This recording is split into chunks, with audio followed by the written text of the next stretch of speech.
अर्को वर्ष मेरो विचारमा लाग्छ सबै अवार्ड पुष्प हड्काकै हुनेवाला छ। बोर्डमा आउनु तपाईँ बोर्डमा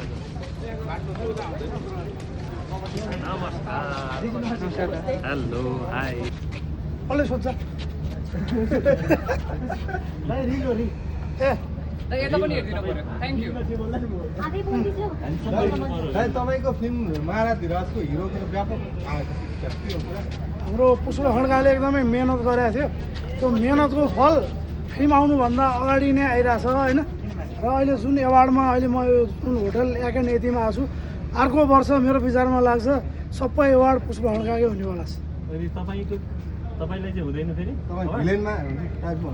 हुनसक्छ होइन। मैले एवार्ड त पहिला जमानामै 12-15वटा पाइसकेको हो, धेरै फिल्मबाट पाइसकेको छु होइन। मैले आज झन्डै झन्डै बिर्सी पनि सकेको थिएँ। म त आज कान्तिपुर फिल्म एकाडेमीमा समर लभ भन्ने नाटक हेर्न गइरहेको थिएँ।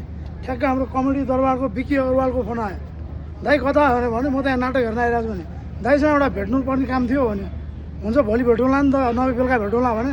आज एवार्डमा आउनुहुन्छ होइन भनेर, एवार्ड ए आहा भनेर ठ्याक्क सम्झेर हिँडिहालेँ।